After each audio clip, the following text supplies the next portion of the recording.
Well, howdy. Well, now, ain't that handy? That, Paul? Way the road takes a bend in here, runs right by the front door. No, Mr. Clampett, this is your driveway. It goes with the house. Is this thing a high? Oh, yes, indeed. It was built by John Barrymore, one of our finest actors. Pretty fair stonemason, too. Hey, Jed! This here is dandy soil. Fine, Granny. We'll commence plowing tomorrow.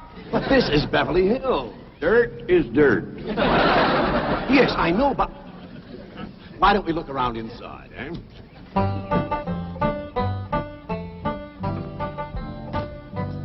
Well, here we are. I hope you're going to like this place I picked out for you. Maybe a trifle larger than what you're used to, but I feel a man with $25 million in my bank should live in a manner that... Come in, this is your home.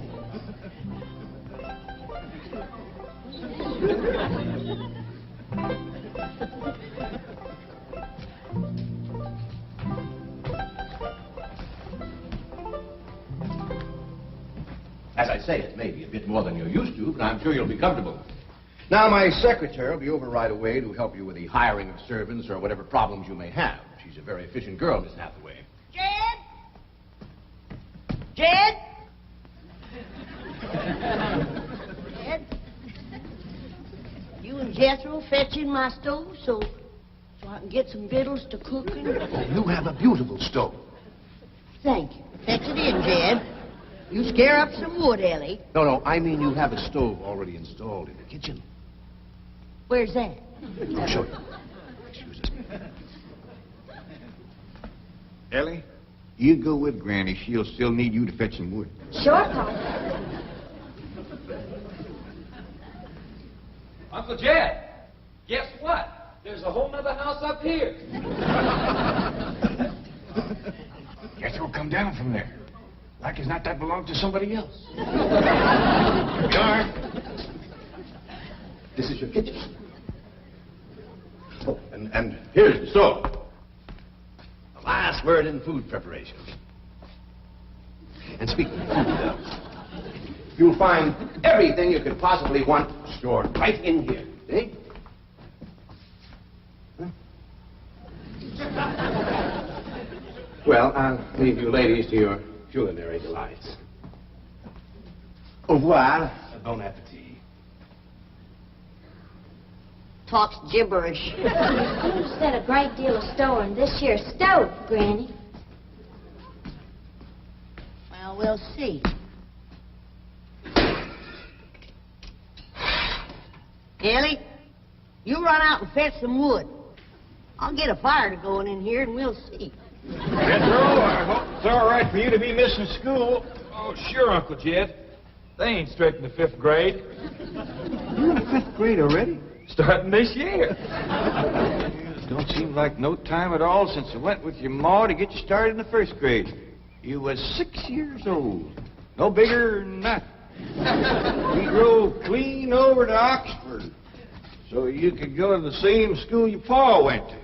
You wouldn't know that town today, Uncle Jed. Oxford? Yes, sir. Well, that town has growed and growed and spread out and built up and just kept getting bigger and bigger. Where today, why, I bet you there must be at least 3 or 4 dozen people living there. A place like that's all right to visit, but I wouldn't want to live there. Do you have any assistance? No, thank you, Mr. Drysdale. We were just talking about Jethro here getting back to school. Oh, well, we have some excellent educational facilities out here, Mr. Clampett. Where do you go to school, Jethro? Oxford. Yeah, you see, Jethro's ma, that's my cousin Pearl. She married an Oxford man, so naturally Jethro, he goes to school there, too. I'm the champion crawdad eater. At Oxford? Jethro put away 3 buckets of crawdads. 4. And he's learned to cipher and everything. Cipher some for Mr. Drysdale. 1 and 1's 2. 2 and 2's 4. 4 and 4's 8. I have to take off my shoes to get any further than that. Never mind. I'm sure we're thinking of 2 different Oxfords. You see, there's one that's very, very famous and very old. That's where Jethro goes to school. Been there since pioneer days. That's how come it got its name. It's where the oxen used to ford the river. So folks took to calling it Oxen Ford, and later on got shortened to Oxford. Well, I'll be running. Oh, by the way, here are your keys. My secretary should be over very soon. Well, thank you very much, Mr. Drysdale, for everything you've been doing for us. Oh, it's my pleasure, Mr. Clampett. You see, I'm not only your banker, I'm your next-door neighbor. Well, say, now ain't that nice? Well, now, why don't you bring your missus over tonight for supper, and I'll have Granny womp up a mess of grits and hog jowl. Well, you see, right now my wife is in Boston. Well, that's too bad. When'll she be back? Not too soon, fortunately. I'll see you later. Well, thank you, Mr. Drysdale. So long. Uncle Jed, you reckon one of these days I can have me a little bitty old taste of Granny's moonshine? Now, Jethro, you know the family rule about Granny's moonshine? You get your first taste on your wedding day and not before. Well, Uncle Jed, that might be an awful long time. I ain't even got me no sweetheart. How come? Why, back home, every time I get me a girl, one of them there big fellas would take her right away from me. Maybe out here in Beverly Hills. Paul, could I please have the axe? I gotta split some wood for Granny. Fetch it, Jethro. Ain't this place got a wood pile? Not that I can find, but I found a whole row of black old dead tree trunks, pretty near as high as this house. Is it kind of big for you to tackle? Well, shucks, no, Paul. They're only this big around, and all trimmed and topped and strung together with the black rope, so as no matter which one you cut, the others keep it from falling.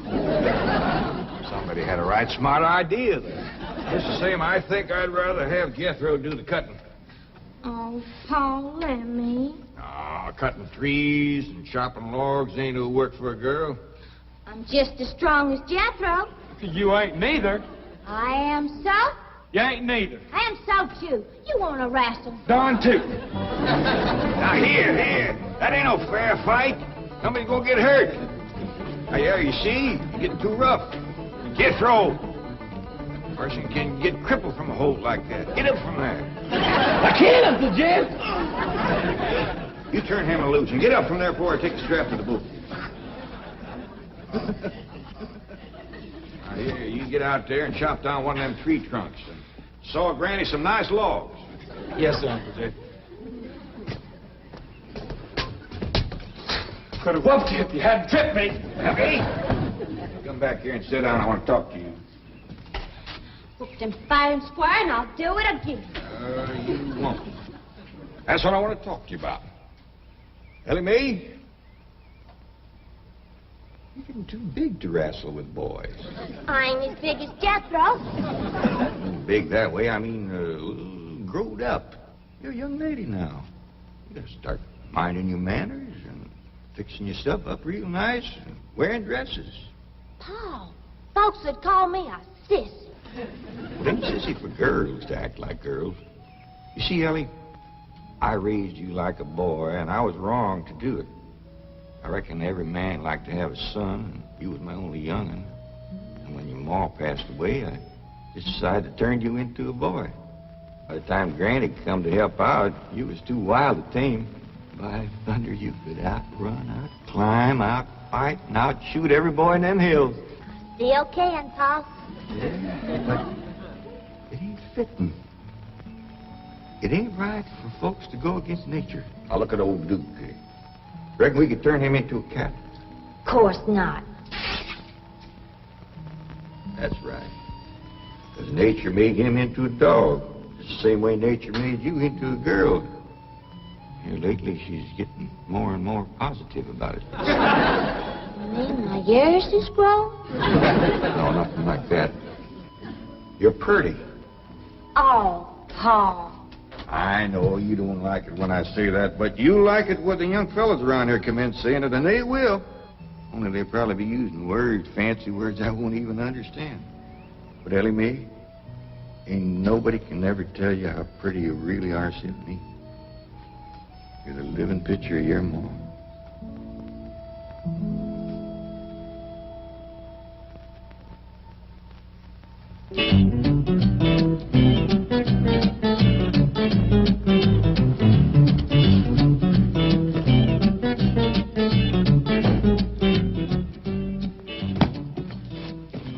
You still here? I thought you were going up to the Clampetts estate. I didn't think it prudent for us both to be absent simultaneously. In the event of crises... The only crises you have to worry about right now is keeping Mr. J.D. Clampett happy. Now get up there. Tell me, how did you like the flamingos? What flamingos? I thought pink flamingos around the swimming pool would add a rather elegant touch. Mr. Clampett is not a man educated to elegance. That will take time. Right now, there are more pressing problems. Of course, getting settled, the servant problem. Well, whatever they are, just get up there and solve them. Now, J.D. Clampett is this bank's largest depositor, and I'm making his satisfaction your responsibility. I accept the mantle of responsibility with which you have cloaked my shoulders. And I shall so conduct myself that if this great financial institution shall last 1,000 years, people will still say, this was their finest hour. Handy wood, all right. Got a lot of pitch and tar in it. Ought to burn real good. Yeah. That flimsy grate holds up. Granny, this is top of that tree trunk. You want I should split it up too? No, just leave it outside. Yes, sir. This place ain't even got a wood box. Yeah, folks don't need much wood out here. Remember what Pearl says? It don't get cold. Yeah, I remember. It might not get cold in the day, but it sure freezes solid at night. How you know? I show you how I know. Every bit of food in this here storage bin is frozen harder than a rock. Yes. Look.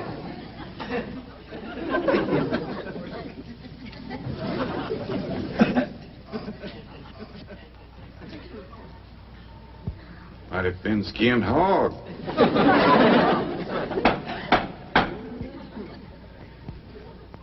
But I'll be doggone. Take me 2 days to thaw out that ham before I can ever cook it.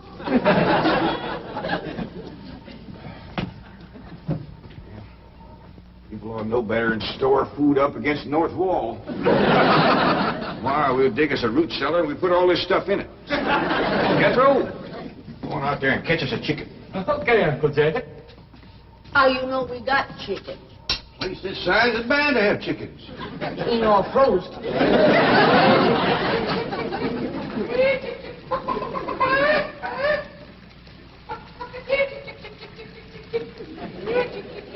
Chick, chick, chick, chick, chick, chick, chick.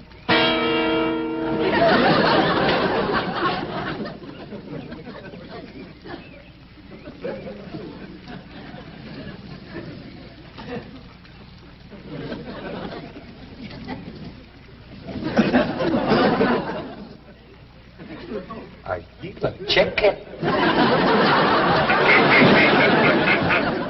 Here's that bucket. You want it? You take it, Ellie. See if you can find a creek. I gotta have some water. You know a pump on this place? It ain't even got a well. Uncle Jed, Uncle Jed. Yeah, boy, did you find a chicken? I found something. I ain't sure if it's a chicken, a goose, a duck, or what. Where is it? I couldn't catch it. That thing can outrun a jackrabbit. There ain't no goose or duck. Must be a chicken. If it is, I was right about things growing bigger out here. That thing was this high. A chicken? Ah, Jethro. Honest, it's got legs this long. Gibby's on the drumstick. Drumstick ain't much. Whoever gets that neck is eating from now on. Commences here and runs plumb up to here. Jethro? You ain't forgot what I said about Granny's jug of liquor. I ain't been to Granny's jug. You have your in first. Honest, cross my heart. Where'd you see this chicken? Down by the cement pond. Cement pond. Uncle Jed, that pond is the fanciest thing you ever did see. Why, they are steps. So's the cattle can walk right down into it and get a drink. And up at one end, there's a lady standing there made out of rock. And she's a-pouring water out of a jar right into that cement pond. Oh. Well, that's how come that big old pink chicken to get away from me. Flew right over the top of that there rock lady, landed in that pond, and swam like an otter. Just flapping them big old pink wings and hollering. What color did you say that chicken was? It's pink. Ain't I told you that stuff would stunt your growth? Miss Granny, I didn't touch a drop. You and me is going to the woodshed. Jethro, you swear to be telling the truth? So help me, Jefferson Davis. You take your hat off when you speak of the president. He ain't president no more. I'll have no Yankee talk in my kitchen. Now, Jethro, you and me is going back out there and corner that chicken. Granny, you get your fire to going. Ellie Mae, you sweep up out front and keep your eyes open for that Miss Hathaway. I'm counting on her to take you in hand and get you in the right kind of clothes. Come on. Chicken.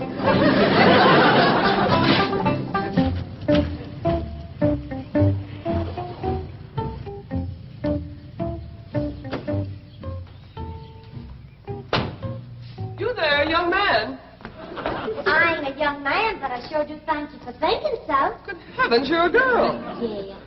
I'm Jane Hathaway, executive secretary to Mr. Drysdale. And you, I take it, are a domestic of some sort? Cleaning girl, housemaid? Just what are your duties with Mr. Clampett? Well, he sent me out here to sweep up. Well, he said you'd take me in hand and get me in the right kind of clothes and everything. Indeed, I shall. We have a complete servant's wardrobe from chef to chauffeur. Come with me. What in the name of Thomas Chippendale is this? Has Mr. Clampett seen this disgraceful and unsightly mound of debris? Oh, yes, ma'am. This is all his. Oh, what charming antiques. Just like you said, Jethro. Rock lady pouring water into a cement pond. Yes, sir. And over there's where I seen that great big pink chicken. Only thing is, it don't sound like a chicken. It makes a kind of hollering noise.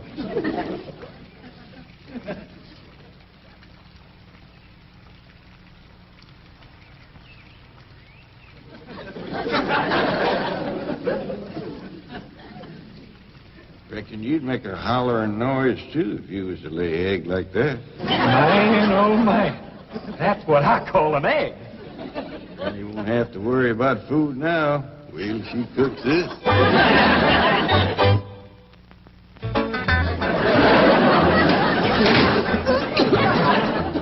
That flame city stove don't draw worth nothing. Granny, look at this egg. What's all the smoke? Stove don't work. Probably just a stuffed-up flue. Ain't got a flue. Ain't even got a stovepipe. Well, I'll get the shovel and a hoe and rake it out of there. Here, you keep this egg.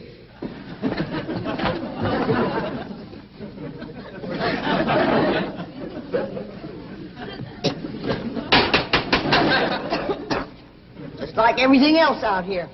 Froze solid.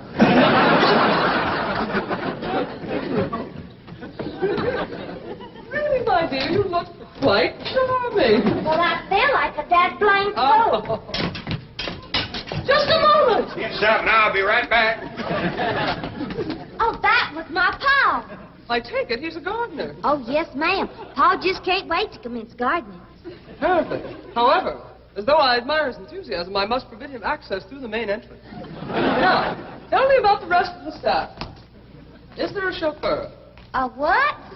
Someone who does the driving. Oh, yes, ma'am. That's Jethro. Of course, I don't reckon he can stay around very long. He's got to get back to Oxford and go to school. Oxford?